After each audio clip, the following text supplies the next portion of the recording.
चलिए दोस्तों, हम लोग देखते हैं आज का हम लोग का वायरल पेपर है 931 का है, जो कि हम लोगों का कोड 931 है। हम लोग यहाँ पर देख रहे हैं 824 है CP।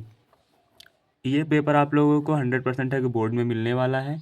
आप लोग यहाँ पर देख लीजिए, आपको 2025-26 का पेपर है, मतलब आपको 2026 में ये मिलने वाला है, क्योंकि ये मैंने समझ सकते हैं आप लोग कैसे बनाया हुआ होगा।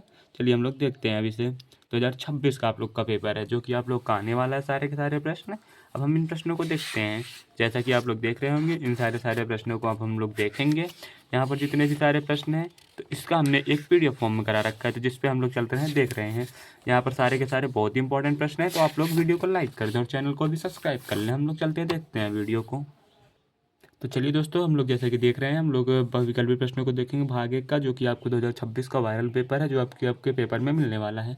चलिए हम लोग देखते हैं पहले प्रश्न को। किसी वस्तु का वास्तविक एवं बड़ा प्रतिबिंब बनाने के लिए अवतल दर्पण की स्थिति में कहाँ तो वक्रता केंद्र पर रखेंगे। तो वक्रता केंद्र पर तो बड़ा नहीं बनता है, बल्कि बराबर ही बन जाता है। वक्रता केंद्र और फोकस के बीच में ये तो छोटा बन जाएगा। दर्पण के ध्रुव पर रखेंगे, दर्पण के हम लोग ध्रुव पर कहाँ रखेंगे, दर्पण के ध्रुव पर वस्तु रखेंगे तो बहुत बड़ी बन जाएगी। हम लोग को यहाँ पर रखना कहाँ पर होता है, उसको दर्पण की ध्रुव वाली स्थिति उसमें नहीं होती, हम लोग को रखना होता है दर्पण के ध्रुव और फोकस जो होता है उसके हम लोग के बीच में ही रखना होता है। चलिए हम लोग देखते हैं अब अगले प्रश्न। चलिए दोस्तों, हम लोग देख रहे हैं दूसरे प्रश्न को।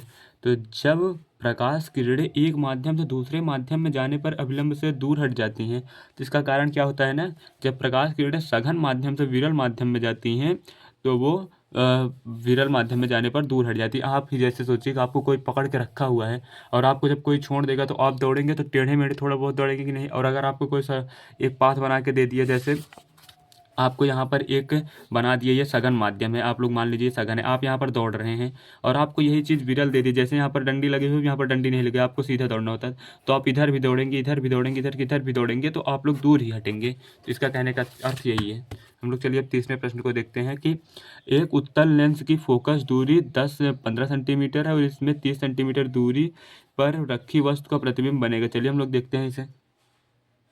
चलिए, तो हम इस प्रश्न को अब देख रहे हैं। हम लोगों ने यहाँ पर लिख रखा है कि एफ जो हम लोग की फोकस दूरी 15 सेंटीमीटर दे रखी है, वस्तु दे 30 सेंटीमीटर देकर हम लोग को प्रतिबिंब की ज्ञात करना है। तो 1/, सबसे पहले हम लोग लिखेंगे 15 बराबर 1/v हम लोग को ज्ञात करना है, -1/30 जो 30 है। चलिए हम लोग देख रहे हैं अब इसको, अभी इसे हम लोग इधर ले आएंगे, तो 1/15 प्लस 1/30 बराबर 1/v आप लोग का हो जाएगा। तो ये 1/15 है, ये आप लोग 1/5, ये 15। तो आप लोग यहाँ पर एलसीएम लेंगे तो यहाँ पर 30 आ जाएगा, तो 15 को आप लोग 30 से काटेंगे तो यहाँ पर 2 हो जाएगा, प्लस 30 एक कम 30 1 हो जाएगा, 1/v। तो हम लोग को यहाँ पर 2 1 3, तो हम लोग का 3/30 हो जाएगा, बराबर 1/v होता है। तो जबकि यहाँ पर दे रखा है 1/10, तो हम लोग का v आ जाएगा 10 सेंटीमीटर, लेकिन यहाँ पर 10 नहीं दिए रखा है। यहाँ पर हम लोग को दे, क्योंकि हम लोग ने वस्तु की दूरी क्या ले ली है, धनात्मक ले ली। यही चीज़ मैं आपको बताने वाला था कि इसमें दूरी ऋणात्मक होती है, तो ये गलती आप लोग मत करिएगा। अब चलिए हम लोग यहाँ पर अब रखते हैं ऋणात्मक वाले से, तो 1/f बराबर, अब हम लोग डायरेक्ट रखते हैं, आप लोग को फॉर्मूला तो पता ही होगा, 1/15 बराबर 1/v। और जो ये जो होती है दूरी हम लोग की, ये माइनस में होती है, तो माइनस माइनस ये माइनस, और ये जो माइनस है ये प्लस हो जाएगा, प्लस 1/30। अब यहाँ कर यही चीज़ माइनस हो जाए तो 1/v बराबर हो जाएगा, तो 1/15 माइनस 1/30। अब सेम चीज़ यहाँ पर हम लोग एलसीएम लेंगे, तो 1/v करके तो 30 होगा, 15 दूनी 2 में से 1 जाएगा, 1/30, तो हम लोग की यहाँ पर v आ जाएगा, जो हम लोग का 30 सेंटीमीटर आएगा। तो हम लोग को कहाँ पर दे रखा है कि 30 सेंटीमीटर पर वस्तु की ओर वास्तविक उल्टा वस्तु के आकार का, कब वो उत्तल लेंस में आपने देखा कभी वास्तविक बनता है, तो ये गलत हो गया, ये सॉरी, वास्तविक उल्टा और वस्तु के आकार का 30 सेंटीमीटर दूरी पर, वस्तु से 30 सेंटीमीटर दूरी पर वास्तविक उल्टा, हाँ सॉरी, वास्तविक बनेगा और उल्टा बनेगा और वस्तु के आकार का बनेगा। देखिए 2 बार वही चीज़ देखा, सेम वस्तु की ओर नहीं बनता, वस्तु की दूसरी तरफ बनता है। ये चीज़ हम लोगों ने थोड़ा गलत लिख दिया है, वस्तु की दूसरी ओर बनता है, तो ये चीज़ थोड़ा सा पढ़ने में मिस्टेक हो गया। चलिए हम लोग आगे बढ़ते हैं प्रश्नों में। ये सिली मिस्टेक आपको भी नहीं करनी है, आपको भी पढ़ना है कि दूसरी तरफ ही बनता है इसका। तो चलिए हम लोग देखते हैं आगे कि जब श्वेत प्रकाश एक प्रिज्म से गुजरता है तो निर्गत प्रकाश में प्रिज्म के आधार से दूरस्थ प्रकाश का रंग क्या होता है। जो बैगनी होता है वो सबसे ज़्यादा दूर होता है, क्योंकि सबसे ज़्यादा विचलन उसी का होता है, इसलिए सबसे दूर वही होता है आधार से। चलिए हम लोग देखते हैं कि एम्पियर सेकेंड किसका मात्रक है? तो एम्पियर सेकेंड हम लोग का ऑब्वियस होता है Q बराबर I इंटू टी होता है। तो आप लोग आई का हो जाएगा तो एम्पियर और टी का हो जाएगा सेकंड। हम लोग आगे बढ़ चलिए हम लोग देखते हैं कि एक सेल से R1 तथा R2 दो प्रतिरोध के दो समांतर तार क्रमशः क्रम में जुड़े जाते हैं। यदि उनमें प्रवाहित धाराएं क्रमशः I1 तथा I2 एवं प्रति सेकंड उत्पन्न ऊष्माएं क्रमशः H1 और H2 हैं तो वो ऊष्मा का अनुपात क्या होगा? तो H1/H2 क्या होगा? हम लोग का देखिए क्या क्या देखा है, R2/R1 नहीं होगा। H1/H2 बराबर R1/R2, H1/H2 बराबर I2/I2, I1 को स्क्वायर बटा I2 का स्क्वायर। तो ये गलत दे रखा है, तो आप लोग इसका क्या होगा आप लोग लिख लीजिए यहाँ पर। तो हम लोग का H1/H2 बराबर हो जाएगा, टी तो कट जाएगा लेकिन यहाँ पर हो जाएगा R1 square upon R2 I2 का होल स्क्वायर। ये आपको आएगा, ये इसने गलत दे रखा है। चलिए हम लोग आगे बढ़ते हैं। चुंबकीय क्षेत्र की तीव्रता होती है, चुंबकीय क्षेत्र की जो तीव्रता होती है उसका क्या होता है? तो चुंबकीय क्षेत्र की तीव्रता का मात्रक हमें देखना है, तो इसका हम लोग का हो जाएगा न्यूटन पर एम्पियर मीटर। चलिए हम लोग आगे बढ़ते हैं। मीथेन का संरचनात्मक सूत्र है, मीथेन को हम लोग संरचनात्मक सूत्र है CH4 होता है। इसको आप लोग कैसे भी लिख के दे सकता है CH4। तो आप लोग इसके लिए तैयार रहिए। निम्नलिखित में से सजातीय श्रेणी है, सजातीय श्रेणी वो होती है जिसके दोनों पक्ष बराबर होते हैं, कार्बन और हाइड्रोजन की संख्या बराबर होती है।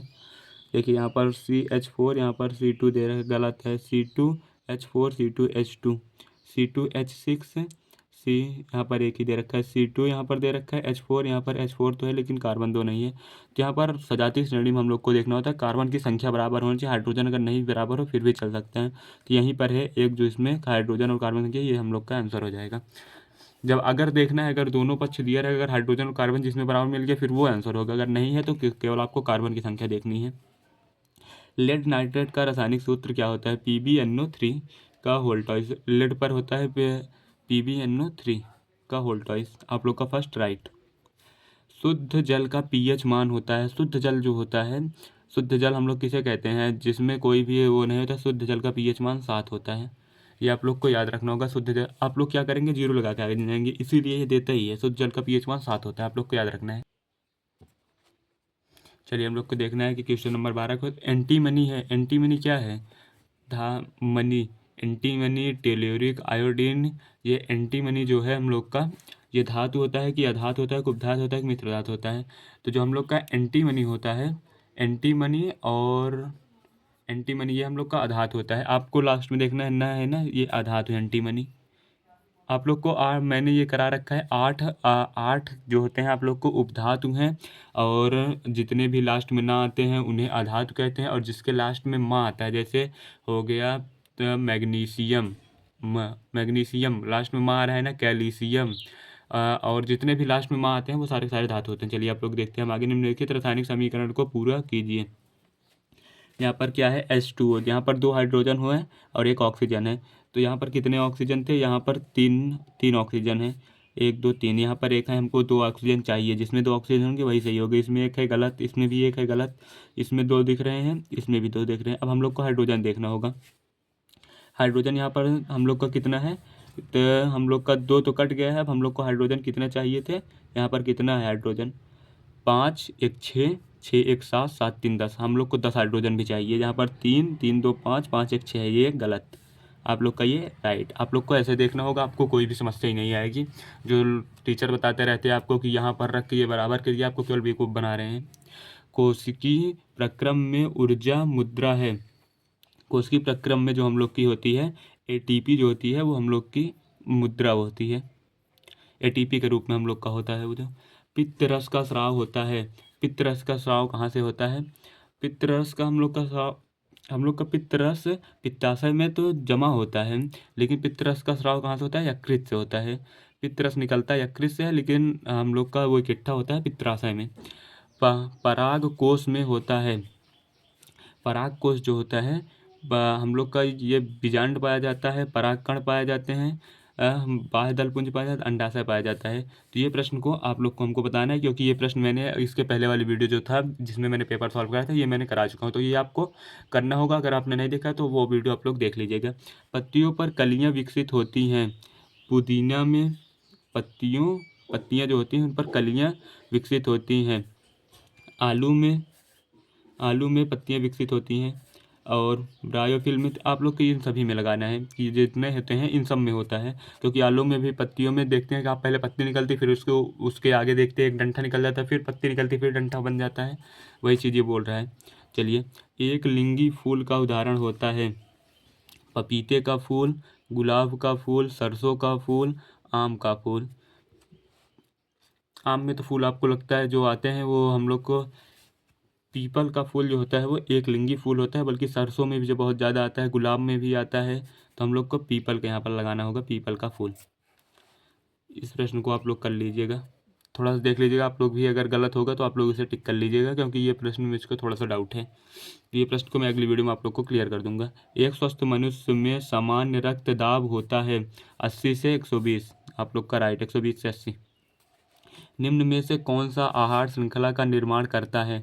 आहार श्रृंखला का निर्माण घास, बकरी और मानव। ये प्रश्न आप लोग को रट लेना है, ये प्रश्न 100% पूछा जाएगा। चलिए हम लोग अब देख लेते हैं आगे के जो प्रश्न है, आप लोग उनका एक बार स्क्रीनशॉट लेंगे। देखिए आप लोग स्क्रीनशॉट लीजिए, पहले इसका ले लिए हैं, अब हम लोग आगे बढ़ते हैं, इसका भी लीजिए। चलिए आप लोग इसका स्क्रीनशॉट लीजिएगा, अगली वीडियो में हम इसका हल देंगे आप लोग को बिल्कुल ही वैसे तरीके से। आप लोगों ने ले लिया होगा। चलिए हम लोग देखते हैं, यहाँ पर एक अथवा करके प्रश्न है, इसका भी आप लोग ले लीजिएगा। आप लोग का यहाँ पर कंप्लीट हो गया आपका जितना भी प्रश्न है। तो हम लोग अगली वीडियो में आप लोग को मिलते हैं इसके साथ हल लेकर, जो इसके 2 नंबर का, क्योंकि यहाँ पर कराऊंगा तो बहुत टाइम लग जाएंगे, और 6 नंबर के भी। तो आप लोग वीडियो को लाइक कर लें और चैनल को सब्सक्राइब करके रखें। धन्यवाद।